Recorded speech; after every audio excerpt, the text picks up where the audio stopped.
அமைச்சர் சிடிஆர் நிர்மல்குமார் அவர்களுக்கு கட்சி வேட்டு எத்தனைதான் மாறிக்கிட்டே இருந்தாலும் தன்னுடைய காக்கி ட்ரௌசரோட புத்தி மட்டும் மாறவே மாறாதாட்டு இருக்கு. நேத்து பேசிருக்காரு, டாக்டர் படிக்க முடியலன்னா என்ன, நீங்க பிளம்பர் ஆகலாம், கார்பெண்டர் ஆகலாம், இன்னும் எத்தனையோ தொழில்கள்ல ஸ்கோப் இருக்கு அப்படின்னு. 4 இயர்ஸ் ஒரு குழந்தை வந்து ட்ரை பண்ணிருக்கு நீட்டுக்கு. 4 இயர்ஸ் ட்ரை பண்ணிருக்கேன், நல்ல மார்க் எடுத்து திரும்பவும் டாக்டர் படிக்க நான் சொன்னேன், நீ கண்டிப்பா லாயர் போய் ட்ரை பண்ணா. நான் ஒரு லாயர் அப்போ இல்ல, அப்படி இப்ப கார்பெண்டரா எக்ஸலண்டா அவங்களுக்கான தேவை அதிகமா இருக்கு. நீங்க யாராவது கார்பெண்டர் நீங்க போய் கூப்பிடணும்னா 1 வீக் அது அப்பாயின்மெண்ட் கிடைக்கும். அவங்களோட தேவை அதிகமா இருக்கு. சோ எல்லா பிளம்பர் இருக்காங்க, பிளம்பரோட தேவை அதிகமா. சோ எல்லாரும் அதை வந்து ஒரு ஜாபாவோ ஒரு ப்ரொஃபஷனாவோ கன்சிடர் பண்ணுது. கார்பெண்டருக்கும் பிளம்பருக்கும் அதிக டிமாண்ட் இருக்கு அப்படின்னா உங்களோட அமைச்சர் பதவியை நீங்க ராஜினாமா செஞ்சுட்டு டிமாண்ட் அதிகமா இருக்கிற ஒர்க்குக்கு போக வேண்டியது தானே.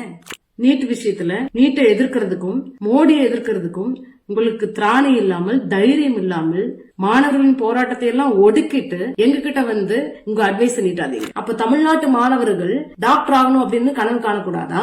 எங்களுக்கு அப்படி ஒரு கனவு இருக்கக்கூடாதா? அப்படி ஒரு கனவு இருந்தால் அதற்கு உறுதுணையாக இருக்க வேண்டியது அரசோட கடமை இல்லையா? அரசு ஆட்சி அதிகாரத்தில் இருந்து கொண்டு இந்த படிப்பு படிக்க வேண்டாம், இந்த படிப்பு படிக்கலன்னா என்ன, அந்த தொழிலுக்கு செய்யலாம், இந்த தொழில ஸ்கோப் இருக்கு அப்படின்னு சொல்றதுக்கு எதுக்கு அரசாங்கம், எதுக்கு உங்களுக்கு ஆட்சி அதிகாரம், எதுக்கு உங்களுக்கு அமைச்சர் பதவி?